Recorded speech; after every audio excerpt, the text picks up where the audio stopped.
죽음의 권세가 예수님을 이기지 못했습니다. 예수님은 죽음의 권세를 이기시고 다시 사셨습니다. 우리가 잘 알다시피 성경은 예수님은 부활의 첫 열매라고 선포하고 있습니다. 결국 우리도 그 뒤를 이어서 같은 열매를 맺는다는 것입니다. 예수님께서 죽음의 권세를 이기시고 부활의 첫 열매가 되셨기 때문에 예수 그리스도의 사람들인 우리들도 죽음의 권세를 이기고 부활의 열매를 맺게 될 것입니다. 그러므로 예수님의 부활은 우리들에게 너무나 귀중한 소식입니다. 참 귀중한 소식입니다. 이제 오늘은 특별히 부활하신 주님이 사도 바울을 만나시면서 이제 나누는 이런 장면을 보면서 부활하신 주님과 우리의 관계를 좀 한번 살펴보려고 합니다. 한 세 가지로 나눠서 볼 텐데요. 첫 번째는 교회의 머리이신 부활의 주님이다. 교회의 머리이신 부활의 주님이다. 우리 보면 1절 다시 보면요. 사울이 주의 제자들에 대하여 여전히 위협과 살기가 등등하여 대제사장에게 가서 그럽니다. 여기 주님의 제자들에 대해 위협과 살기가 등등했다고 하는데 여기 나타나는 부사가 여전히라는 부사가 나와요. 이것은 시간이 경과함에 따라 점점 더 그 증오의 강도가 강력해지고 있다. 이것을 보여주는 단어예요. 점점 더 주님의 제자들, 예수님을 따르는 사람들에 대해서 사울이 점점 더 잔인하게 대하게 됐다. 그런 말씀이죠.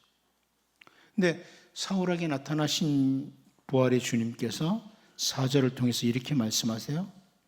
땅에 엎드려져 들으며 소리가 있어 이르시되 사울아 사울아 네가 어찌하여 나를 박해하느냐 하시거늘 그럽니다.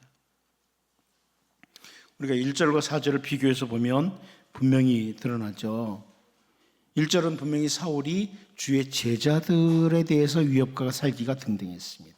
근데 4절에서 부활하신 주님은 어찌해 네가 나의 제자들을 박해하느냐 그렇게 말씀하지 않고 어찌하여 나를 박해하느냐 이렇게 말씀하십니다. 5절에서도 마찬가지예요. 사울이 묻습니다. 주여 니시오니까 그때 주님이 대답하시기를 나는 네가 박해하는 예수라. 네가 박해하는 사람들의 주다 이렇게 말씀하시잖아요. 제가 자주 설명드렸지만 바로 이 표현은 주님과 주님의 제자들이 하나라는 겁니다. 예수님과 예수님을 따르는 사람들이 하나라 이걸 보여주는 겁니다. 예수님을 따르는 자를 박해할 때 예수님을 박해하는 것이다. 이것은 예수님은 교회의 머리시고 성도들의 머리시고 성도들은 주님의 몸이다. 이것을 보여주는 겁니다.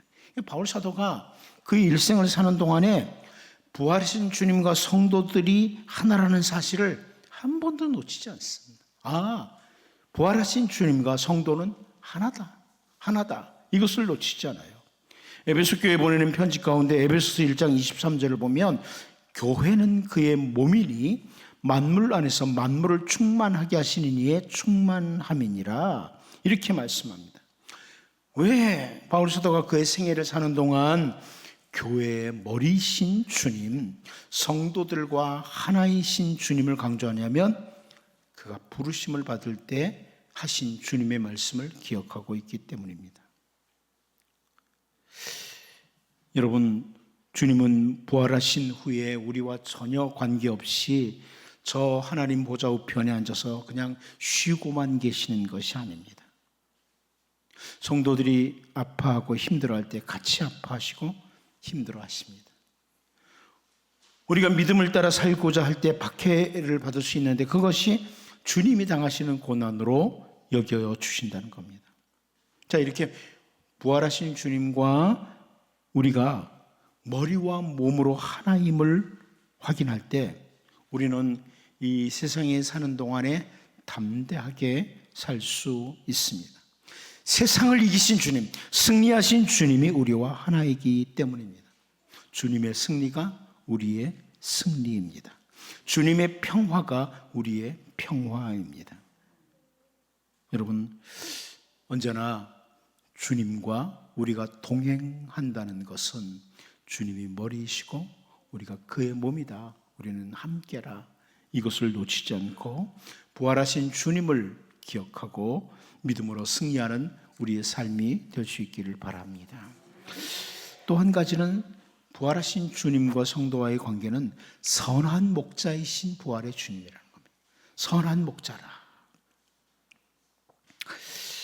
사울이 다메섹으로 가서 더 많은 성도들을 결박해서 잡아오려고 했을 때 부활의 주님이 나타나셨으므로 사울로 인해서 고통의 위기에 있던 많은 주님의 백성들은 고통에서 건져주시기도 했습니다. 그런데 부활하신 주님께서 사울에게 나타나시면서 또 하나 중요한 일이 이루어지죠. 하나님을 등지고 계속 그 잔혹한 길로 가던 사울, 계속 죄를 더했던 그 길을 가던 사울을 의의 길로 인도하시기 위함입니다. 부활하신 주님은 사울과 같은 죄인에게까지 선한 목자가 되셨습니다. 알지 못하고 어둠의 길로 방황하며 달려가던 사울을 올바른 길로, 복된 길로 인도하신 겁니다. 6절을 보면 너는 일어나 시내로 들어가라. 네가 행할 것을 네게 이를 자가 있느니라 하시니 그럽니다. 부활하신 주님께서 사울의 갈 길을 인도하시는 방법이에요. 제자 아나니아를 준비하시고 사울의 갈 길을 인도하도록 하신 겁니다. 사울은 예수 믿는 사람들을 잡아 넘기는 것이 하나님 앞에서 너무나 잘하는 일이라고 이렇게 생각하고 최선을 다했어요. 갈 길을 알지 못한 채 말입니다. 그런데 부활하신 주님은 선한 목자가 되셔서 갈 길을 인도해 주신 겁니다. 제가 고난주간 특세 때 말씀드렸지만 예수님은 선한 목자로 십자가에 오르셨습니다. 선한 목자로 십자가에 오르셨습니다. 그런데 부활하신 주님은 여전히 우리의 선한 목자이십니다.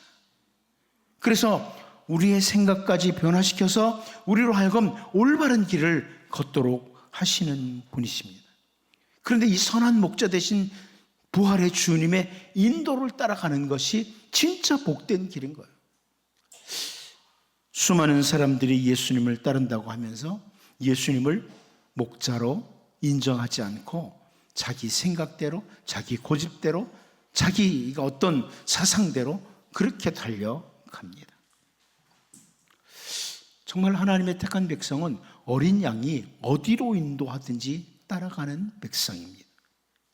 어디로 인도하든지. 여러분, 부활하신 주님이 정말 여러분의 선한 목자가 되시길 바랍니다. 날 위해 십자가에서 선한 목자로 죽으신 그 예수님이 지금도 부활하셔서 나를 인도해 주시기를 원하세요. 그러니까 저는 어떤 학자가 쓴 그대로 우리는 늘 하나님의 음성에 민감할 필요가 있습니다. 주님의 음성에 민감할 필요가 있습니다. 정말 주님이 나에게 원하시는 것이 무엇인가? 내가 어떤 길을 걷기를 원하는가? 내가 어떤 삶을 살기를 원하는가? 좀 민감하게 서야 될 필요성이 있다는 말씀입니다. 정말 부활하신 주님이 선한 목자가 되셔서 한 걸음 한 걸음 인도해 주시는데 그 인도하심 따라 걸어가는 복 있는 주님의 백성으로 살 수 있기를 바랍니다. 마지막 한 가지 더 보면 사명을 주시는 부활의 주님이시라는 겁니다. 부활하신 주님은 사명을 주신다.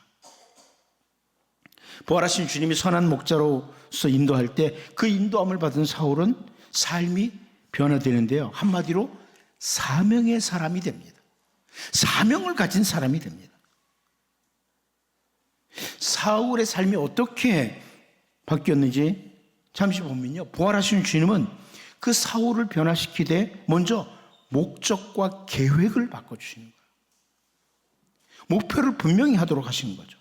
다메섹에 있는 주의 제자들을 예루살렘으로 끌고 가려는 것이 사울의 목적 계획이었습니다. 그런데 부활하신 주님은 새로운 목적, 새로운 목표를 향해 달려가도록 사울을 인도해 가십니다. 여러분, 우리도 마찬가지입니다. 우리 어쩌면 세상의 기준에 따라서 세상 사람들이 걸어가는 것처럼 인생의 목표를 정하고 그 목적을 향해서 그냥 생각 없이 달려갈 수 있습니다. 그런데 주님은, 부활하신 주님은 우리에게 목표를 바로 설정할 것을 말씀합니다.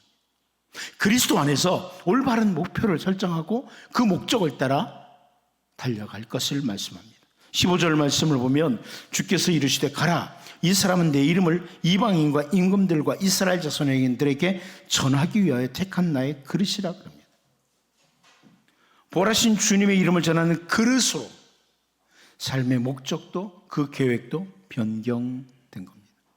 그런데 그 부활하신 주님은 오늘도 우리에게 사명을 주시는 분이십니다. 우리가 이 땅에 존재한다면 우리는 분명히 사명이 있습니다. 어떤 분이 말한 것처럼 사명을 인식하고 살아가는 사람이 정말 복 있는 사람입니다. 내게 주어진 사명이 무엇인지, 내가 이 세상에 살아가야 될 이유, 살아가는 목적, 삶의 계획을 주님의 인도를 따라, 선한 목자이신 주님의 인도를 따라 그것을 제대로 붙들고 달려가는 사람이 정말 복 있는 사람입니다. 세상에 사는 동안 한평생 어떻게 살아야 될지 사명을 주시는 부활의 주님, 그 주님의 인도를 따라 분명한 삶의 목표를 설정하고 그 길을 따라 한 걸음 한 걸음 걸어가는 복 있는 주님의 백성으로 살 수 있기를 바랍니다.